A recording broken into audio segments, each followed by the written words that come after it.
Hello dear friends, हम लोग GOC part 1 पढ़ रहे हैं। उसमें आर इफेक्ट या एम इफेक्ट की बातचीत कर रहे हैं। मैंने प्लस आर माइनस आर या प्लस एम माइनस एम के बारे में कल आपको बताया था। एक्टिवेटिंग डीएक्टिवेटिंग ग्रुप के बारे में भी मैंने आप लोगों को समझाया था। स्पेशलिटी ये बताई थी मेरे बच्चों कि हेलोजेंस में आर इफेक्ट वीक होता है और आई स्ट्रॉन्ग होता है। बाद बाकी हर जगह आर इफेक्ट स्ट्रॉन्ग होता है और I week.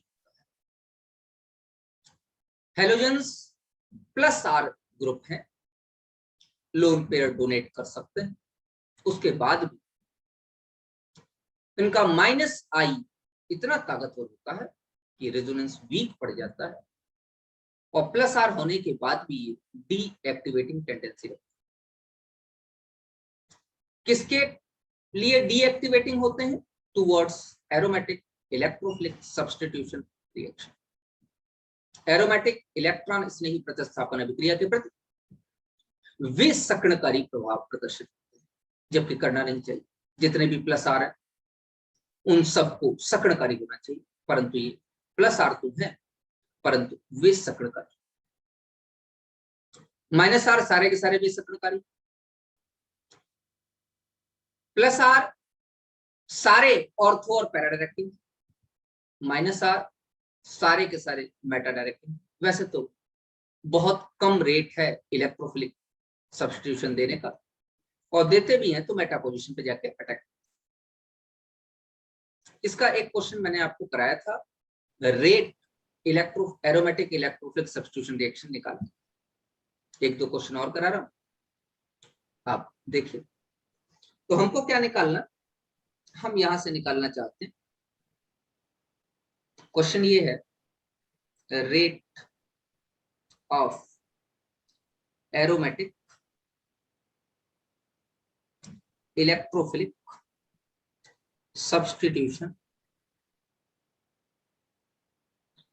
Reaction.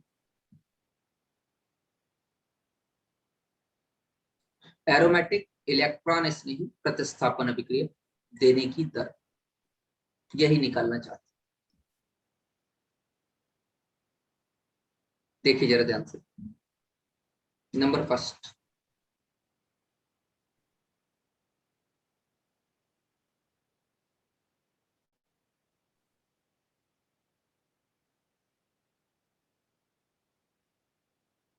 Benzene. Number second,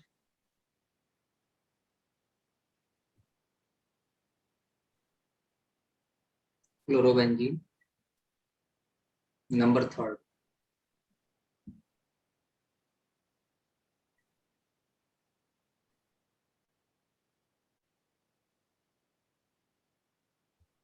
nitrobenzene. Number fourth,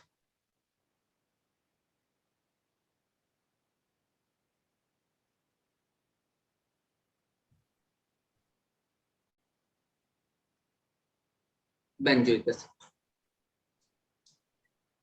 ध्यान दीजिए, बेंजीन में जितनी इलेक्ट्रॉन डेंसिटी है वो है, ना बढ़ रही है ना घट रही है। हेलोजन प्लस आर इफेक्ट काम कर रहा है, इलेक्ट्रॉन डेंसिटी बढ़नी चाहिए। लेकिन मैंने आपको बताया कि माइनस आई इतना ताकतवर होता है कि सारी इलेक्ट्रॉन डेंसिटी खींच लेगी। तो लोन पेयर होने के बाद भी ये ग्रुप डीएक्टिवेटेड। ये ग्रुप कैसा? डीएक्टिवेटेड।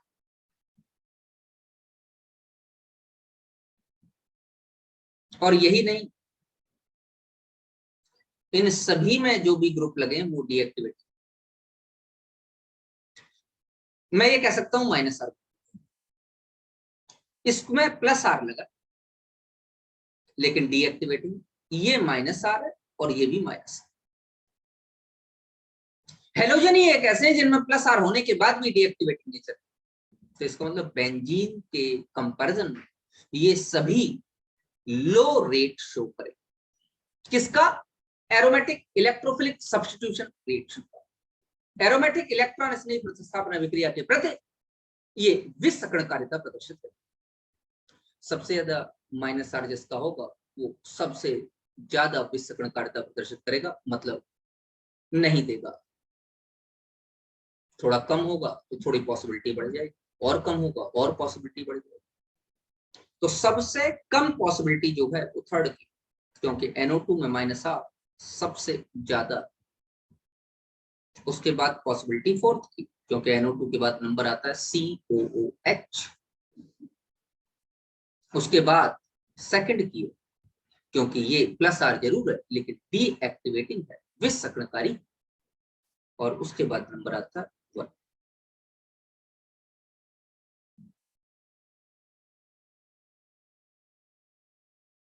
क्वेश्चन नंबर ये फर्स्ट है। इसी तरीके से क्वेश्चन नंबर सेकंड। पहला है फिनॉल,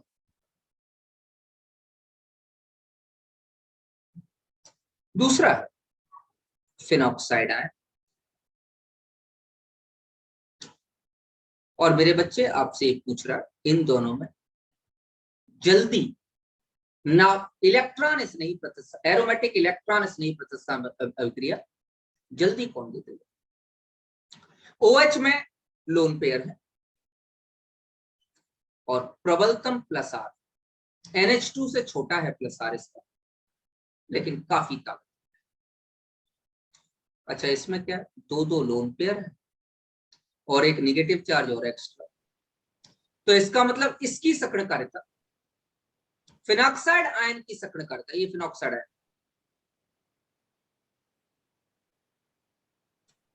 आयन की सकणकारिता फिनॉल के कंपैरिजन ज्यादा है।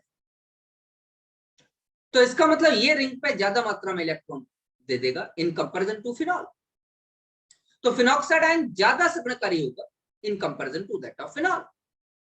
तो जल्दी ए मतलब पहला वाला रिएक्शन तो दोनों ही देंगे, लेकिन पहला वाला धीमी गति से देगा दूसरे वाले की अपेक्षा। मैं ये नहीं कह रहा कि इन दोनों में से कोई धीमी गति, दोनों तेज गति से देंगे, इसमें कोई शक नहीं, लेकिन दूसरे वाले की रेट पहले वाले से ज्यादा तेज।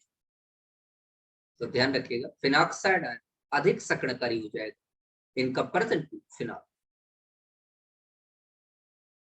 अच्छा, क्या +R और -R प्रभाव द्वारा और भी किसी की व्याख्या की जा सकती है? हाँ, कार्बोकैटायन की स्टेबिलिटी की व्याख्या की जा सकती है, कार्ब एनायन की स्टेबिलिटी की व्याख्या की जा सकती है, पदार्थ के क्षारीय गुणधर्म की व्याख्या की जा सकती है, बहुत सारी व्याख्याएं की जा सकती। चलिए एक एक करके बात करते हैं।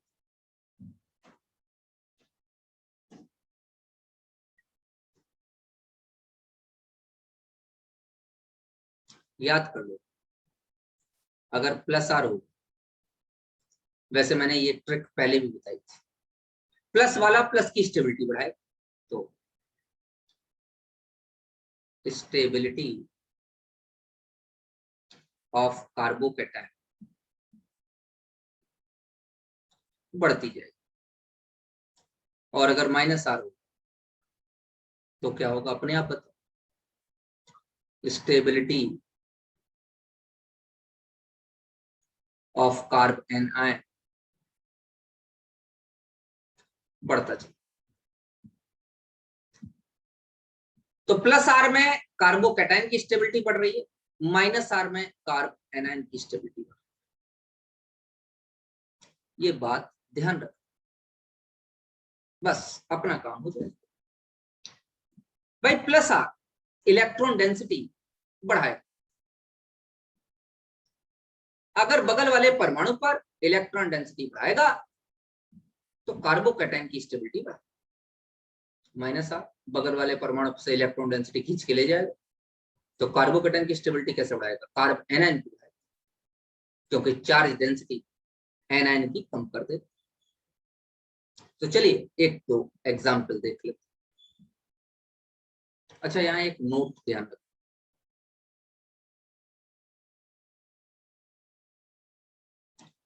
R effect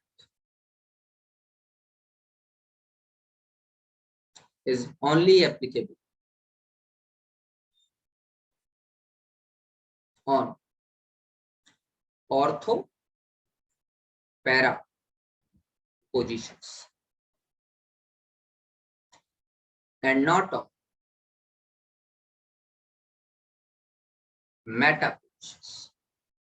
अब इसमें कोई अंग्रेजी नहीं लिखी मैंने, ये काफी आसान सी चीज है,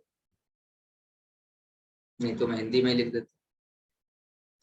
आर प्रभाव ऑर्थो और पैरा स्थानों पर तो कार्य करता है, मेटा स्थान पर आर प्रभाव कार्य। ये बात समझने वाली है और आपको समझनी चाहिए। मेटा पोजीशन में जो ग्रुप लगा होगा उसका आर प्रभाव कैलकुलेट नहीं होगा, क्योंकि मेटा स्थान पर आर प्रभाव कार्य ही नहीं। आर प्रभाव हमेशा ऑर्थो और पैरा स्थान पर कार्य। चलिए बोलो नंबर पहला,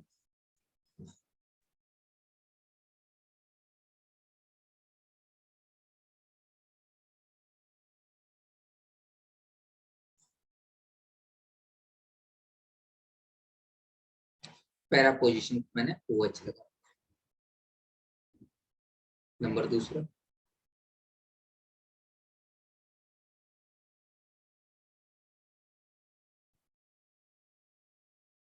पैरा पोजीशन को मैंने OCH लगा। नंबर तीसरा,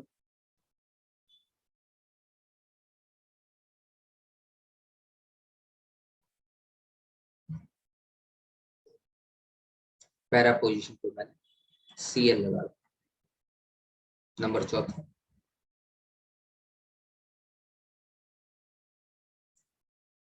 पैरा पोजीशन पर मैंने NO2 ग्रुप लगा रखा। अब हमको स्थायित्व की व्याख्या करनी। आप जानते हैं पैरा पोजीशन पर आर प्रभाव कार्यरत। यहाँ पे बेटा OH में -I भी होता है। चौथे स्थान तक आते आते -I की ताकत काफी कम हो गई है और OH का -I अति दुर्बल होता है, इसलिए उसकी बात ही नहीं करें। किसकी बात करेंगे? प्लस R जो ताकतवर। -I की कोई बात नहीं। अच्छा, OCH3 इसमें भी प्लस R होता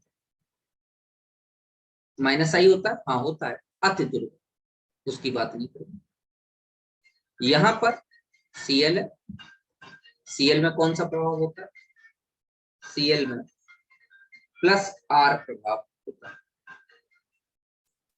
परंतु प्लस R प्रभाव दुर्बल होता है और प्रबल होता है -I। मतलब ये इलेक्ट्रॉनों को अपने पास खींचेगा। ये दोनों क्या काम करेंगे? इलेक्ट्रॉन देंगे, ये इलेक्ट्रॉनों को खींचेगा। NO2 में प्रबलतम -R और दुर्बल -I। अब यहाँ पे आप कहोगे सर आपने यहाँ I क्यों लिखा? क्योंकि दोनों सेम डायरेक्शन में काम करते हैं।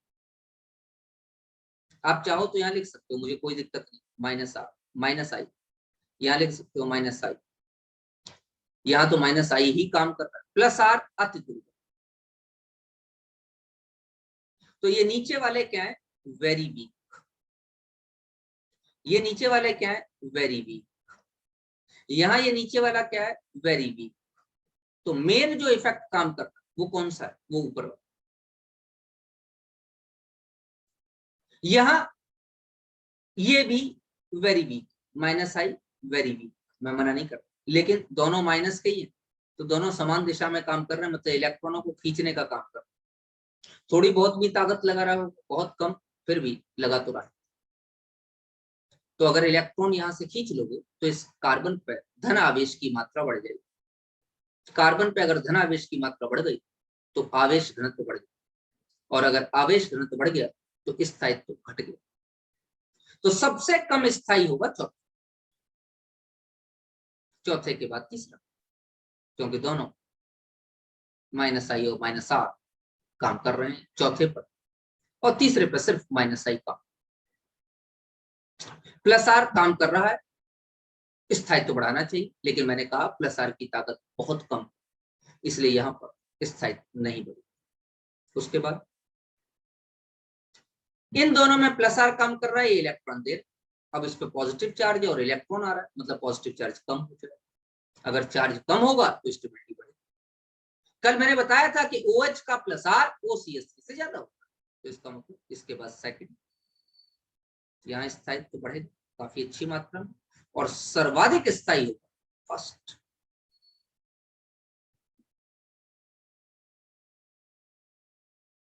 तो प्लस R और माइनस R प्रभाव के द्वारा हम कार्बोकैटायन या कार्बेनायन के स्थायित्व की व्याख्या कर सकते हैं। और क्या काम कर सकते हैं, हम अमीनो के क्षारीय गुण की व्याख्या कर सकते हैं। तो अगला पॉइंट,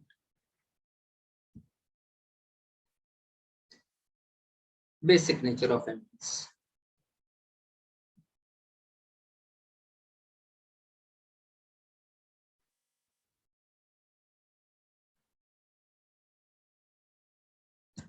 बेटा एमीन लुईस क्षार, क्यों? क्योंकि नाइट्रोजन का जो लोन पेयर है वो डोनेशन के लिए अवेलेबल होता है, और जो अपने इलेक्ट्रॉन पेयर दान करता है, इलेक्ट्रॉन पेयर दाता जो होता है वो लुईस क्षार कहलाता है। तो एमीन सारे के सारे इलेक्ट्रॉन पेयर दाता है, ये सारे लुईस क्षार। लेकिन जरा ध्यान से देखो, पहला केस,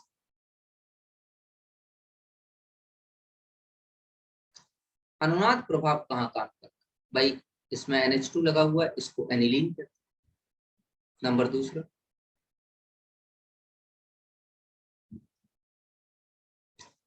इसमें N लगा हुआ है, इसे पाइरिडीन कहते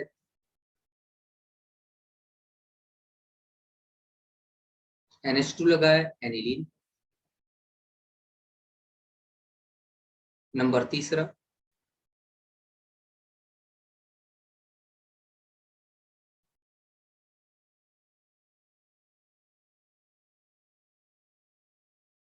और ये लोन पेयर, इसको पायरॉल कहते हैं।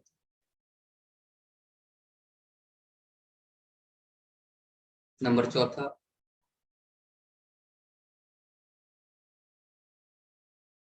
ये साइक्लो हेक्साइल में नाइट्रोजन लगा, वैसे हेक्साइल नहीं है तो ये पेंटाइल, और इसका नाम पिप्रिडीन।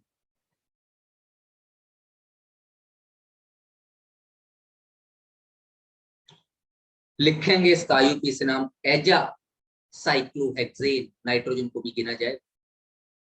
एजा का मतलब है छठवें कार्बन की जगह NH ग्रुप लगा हुआ। चलिए भैया, अब हमसे ये पूछा है कि इनके क्षारीय गुण का वर्णन कीजिए, कैसे करें देखिए।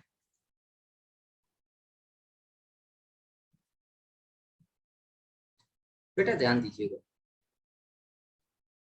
एनिलीन पर यहाँ पे लोन पेयर मुक्त है, मुक्त नहीं, ये कॉन्जुगेशन में टेक पार्ट कर रहा है और अंदर की फिनाइल रिंग पर इलेक्ट्रॉन घनत्व बढ़ा रहा है। अच्छा, पाइरिडीन ये मुक्त, क्यों मुक्त? रिंग के अंदर pi sigma pi sigma pi sigma pi का कॉन्जुगेशन है, तो लोन पेयर को रिंग के अंदर जाने की आवश्यकता ही नहीं, क्योंकि उसका कॉन्जुगेशन पूरा है। अब आप कहोगे सर कॉन्जुगेशन तो इसका भी पूरा, तो ये क्यों जा रहा है? क्योंकि ये नाइट्रोजन रिंग से बाहर कॉन्जुगेशन उत्पन्न कर, तो ये नाइट्रोजन रिंग के बाहर नहीं उत्पन्न कर, ये नाइट्रोजन रिंग के अंदर ही कार्बन की जगह लगा। तो इसका लोन पेयर क्या है, कॉन्जुगेशन टेक पार्ट करेगा, कैसे करेगा? जब पहले से ये कॉन्जुगेटेड है तो कहां से टेक पार्ट? तो ये फ्री होगी। अच्छा, ये पायरॉल गिनो, पाई सिग्मा लोन पेयर सिग्मा पाई। इस रिंग में पूरी में कॉन्जुगेशन या संयुग्मन होने के लिए इस लोन पेयर का संयुग्मन में इन्वॉल्वमेंट आवश्यक। दोबारा गिनी, pi sigma lone pair sigma pi. यहां पे है लोन पेयर, हाँ है। दोनों तरफ से कौन सा इफेक्ट काम कर रहा है? Plus R. कौन सा काम कर रहा है? Sorry, plus I. कौन सा इफेक्ट काम कर रहा है? प्लस आई, कार्बन पे plus I effect. Plus I इस नाइट्रोजन पे इलेक्ट्रॉन डेंसिटी बढ़ाती है, और ये नाइट्रोजन आसानी से अपना इलेक्ट्रॉन दान करता है। तो सीधी सीधी बात है, जो चौथा है वो प्रबलतम क्षार है, इसमें कहीं कोई कहने वाली बात है। चौथे के बाद पहला, दूसरा या तीसरा? बेटा तीसरे का लोन पेयर तो पूरी तरीके से इन्वॉल्व है, बिना इस लोन पेयर इन्वॉल्वमेंट के रिंग पॉसिबल ही नहीं, तो तीसरा तो मारा गया। इसका लोन पेयर मुक्त नहीं, मुक्त तो पहले वाले का भी, हाँ पूरी तरीके से तो मुक्त नहीं, ये अंदर इलेक्ट्रॉन दे सकता है, लेकिन पायरोल के कंपैरिजन में ज्यादा मुक्त। अच्छा, पायरिडीन बिल्कुल ही मुक्त है, वो अनुनाद में भाग ही नहीं ले रहा किसी भी की। तो इसका मतलब चौथे के बाद दूसरा अधिक क्षारी होगा, दूसरे के बाद पहला अधिक क्षारी होगा, और सबसे दुर्बलतम स्थिति में तीसरा होगा, जिसे पायरोल। और अगर पायरोल की बात की जाए, ध्यान दीजिएगा, तो पायरोल लोन पेयर दान करने में बहुत ही कष्ट दिखाएगा, क्योंकि पायरोल का लोन पेयर इन्वॉल्व है कॉन्जुगेशन के। बेटा आप मुझे बताइए, आपको मेरी बात समझ में आई? जिसको आ गई है वो वाई टाइप करेगा, जिसको नहीं आई है वो एन टाइप करेगा। इसके बाद ही अगला क्वेश्चन बताओ, ये क्वेश्चन डिस्कस हो रहा है। अगर समझ में नहीं आई है तो एन टाइप करो, अगर आ गई है तो वाई टाइप। रिप्लाई करना पड़ेगा, नहीं तो मैं और बाद बाकी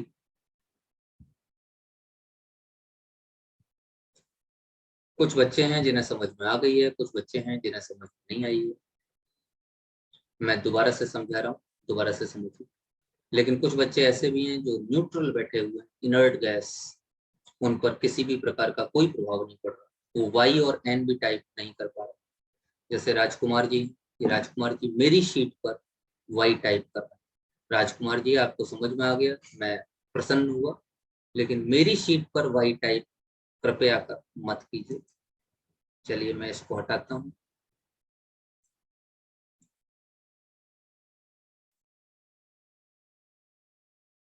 मैं आपको समझा पाया, मैं प्रसन्न हूँ। जिनको नहीं समझ में आया वो दोबारा से देखें। बेटा कॉन्जुगेशन पढ़ के आना चाहिए आपको, तो मैंने कई बार कहा है, अनुनाद अब खत्म होने की स्थिति में। मैंने आप लोगों को सबसे पहले कॉन्जुगेशन पढ़ाया था 3-4 दिन पहले। कॉन्जुगेशन देखिए, एनिलीन में पाई सिग्मा पाई का कॉन्जुगेशन रिंग के अंदर, और रिंग के बाहर पाई सिग्मा लोन पेयर भी कॉन्जुगेशन में है। तो मतलब लोन पेयर रिंग को इलेक्ट्रॉन दे सकता। तो क्या पूर्ण रूप से मुक्त है? पूर्ण रूप से मुक्त होता तो काय को देता? नहीं, पूर्ण रूप से मुक्त नहीं। क्या पूर्ण रूप से घिरा हुआ? नहीं, घिरा हुआ भी, थोड़ा सा घिरा हुआ। पूर्ण रूप से घिरा हुआ, अच्छा पूर्ण रूप से घिरा हुआ कौन सा? पूर्ण रूप से घिरा हुआ है पायरो। यह परेशान क्यों? बिना लोन पेयर के रिंग ही स्टेबलाइज नहीं। रिंग को देखो, पाई सिग्मा, फिर दोबारा सिग्मा पे जाओगे ना, दोबारा जाओ लोन पेयर पे, फिर सिग्मा पे, तभी तो कॉन्जुगेशन बने। सिग्मा सिग्मा का तो कोई कॉन्जुगेशन नहीं। तो ये तो बुरी तरीके से पायरोल बुरी तरीके से घिरा हुआ। और अगर पिप्रिडीन की बात करें तो इसमें अच्छी खासी मात्रा में इलेक्ट्रॉन उपस्थित है, क्योंकि दोनों प्लस आई इलेक्ट्रॉन दे, तो ये बुरी तरीके से घिरा हुआ है। और चौथा वाला अच्छे खासे इलेक्ट्रॉन रखा, तो जो ज्यादा मात्रा में इलेक्ट्रॉन रखेगा वो इलेक्ट्रॉन का त्याग कर देगा, और वो अच्छा क्षार है। तो मैंने यही बताया, पिप्रिडीन सबसे अच्छा क्षार, और पायरोल जो बुरी तरीके से घिरा हुआ है, बिना लोन पेयर के रिंग ही पॉसिबल नहीं। तीसरा वो सबसे दुर्बल क्षार। अब बचा दूसरा और पहला। पहले और दूसरे की बात करें तो मैंने कहा जो दूसरा है उसका लोन पेयर इस रिंग में इन्वॉल्व नहीं हो रहा। नाइट्रोजन इन्वॉल्व हो रहा है लेकिन लोन पेयर इन्वॉल्व क्यों?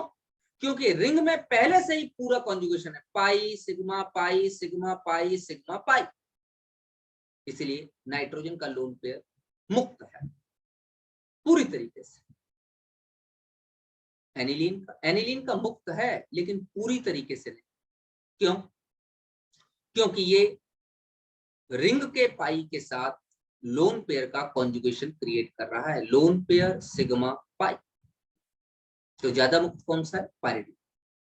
तो सीधी सीधी बात है, चौथे के बाद दूसरा आ जाएगा, दूसरे के बाद पहला आ जाएगा एनिलीन, और सबसे कम तो तीसरा। इतनी बात मैंने बताई बेटा आपको। अच्छा, और एक चीज देख समझ,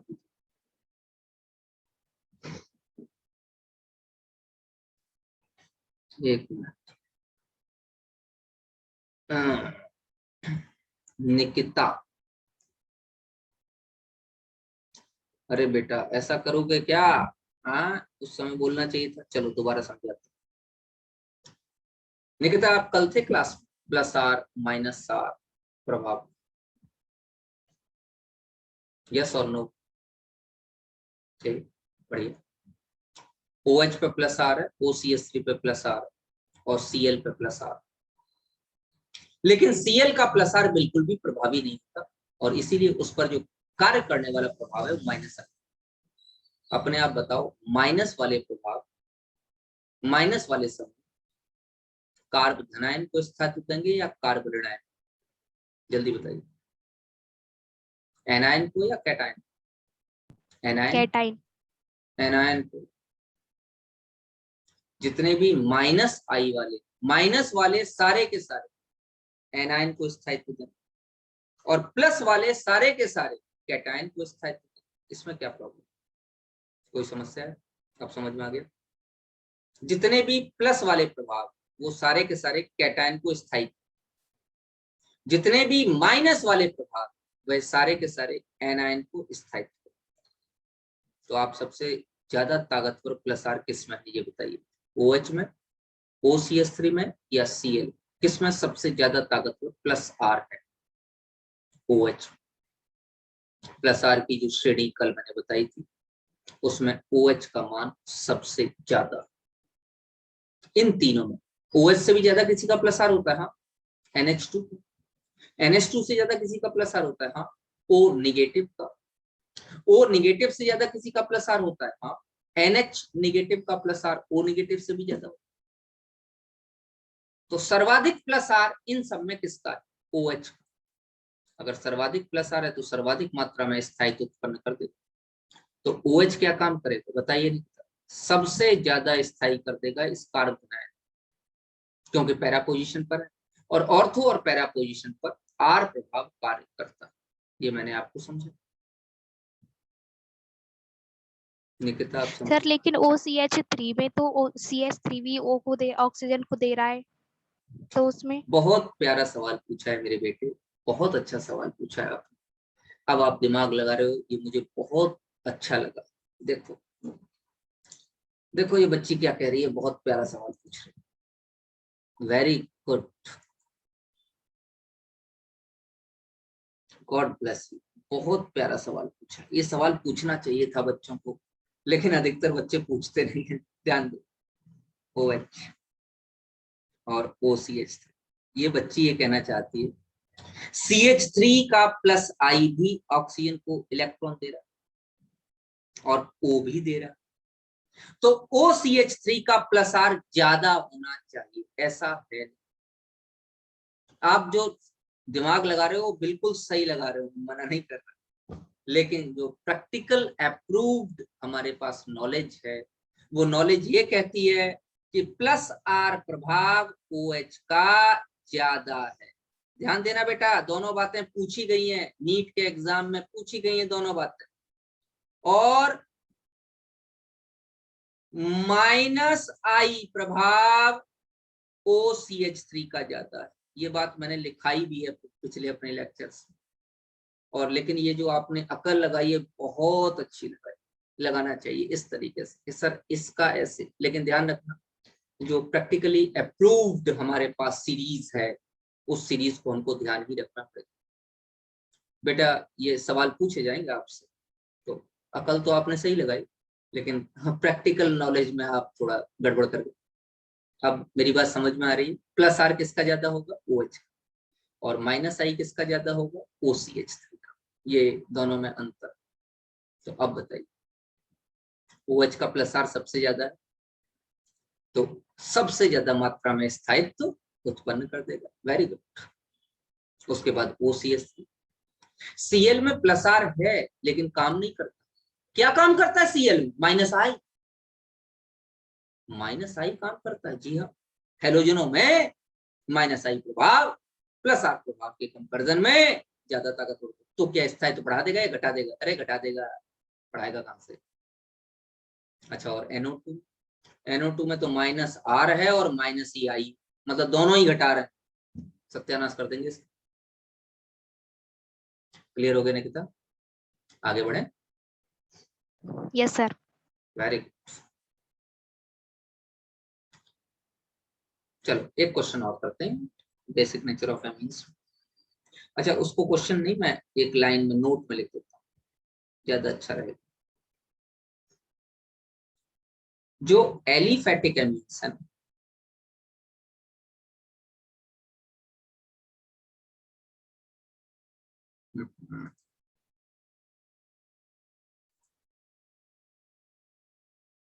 एलिफेटिक एमीन्स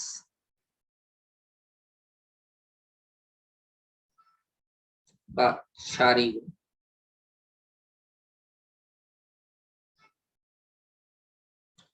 एरोमेटिक एमीन्स की तुलना में अधिक होता है। क्यों? एरोमेटिक एमीन में जो लोन पेयर होता है वो संयुग्मन में भाग ले लेते हैं, और अगर संयुग्मन में भाग ले लेंगे तो मुक्त कहां से होगा लोन पेयर दान करने के लिए? लुईस क्षार की तो परिभाषा ही यही है कि जो अपना लोन पेयर दान करता है।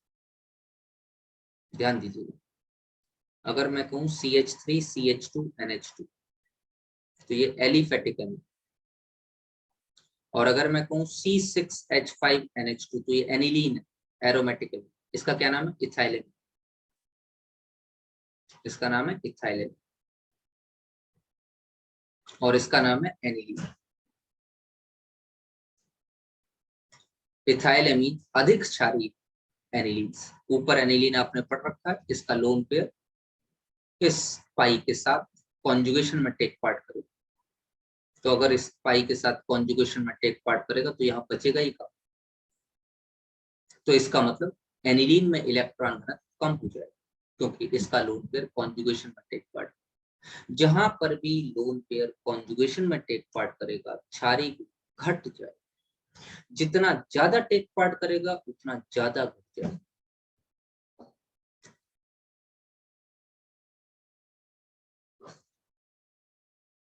एग्जाम्पल नंबर 3,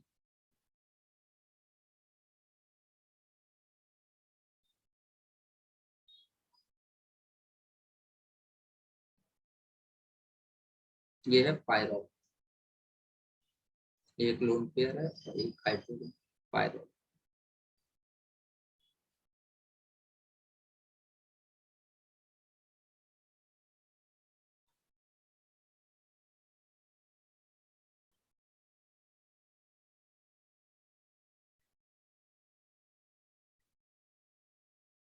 इस पर भी लोन पेयर, ये है pyrazole.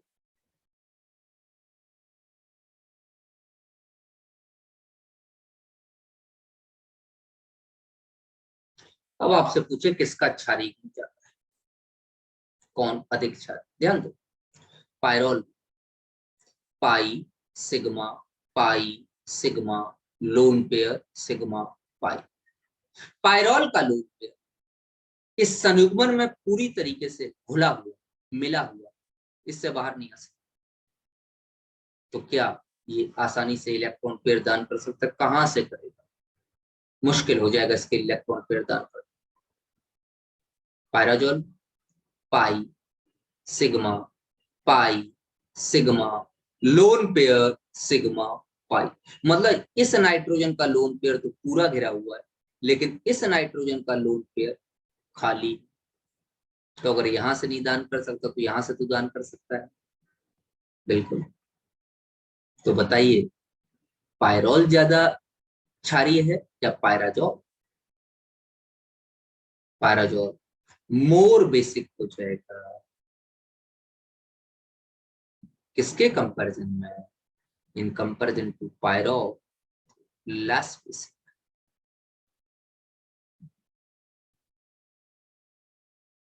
Example number 4,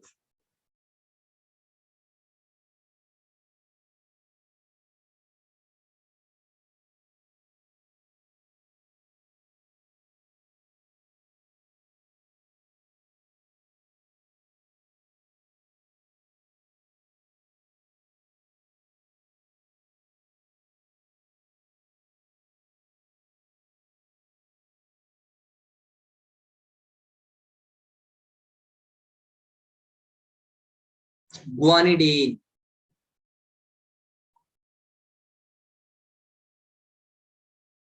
strongest organic base या एमीन, स्ट्रॉन्गेस्ट बेसिक होता है। कारण ये है कि ये लोन पेयर और ये पाई तो कॉन्जुगेशन में है, ये लोन पेयर फ्री। तो अगर मैं कोई अम्ल, कोई प्रोटॉन इसको देता हूं तो ये लोन पेयर तुरंत इस पे आक्रमण कर लेता है और यहाँ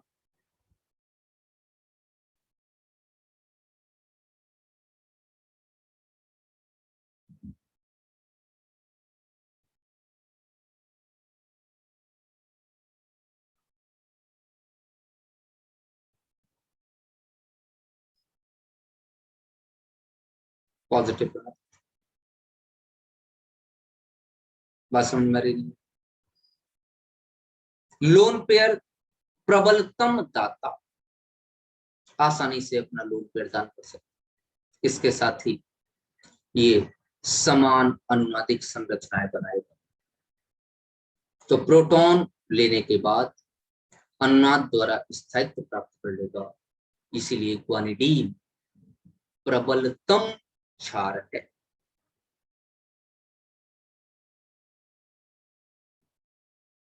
समान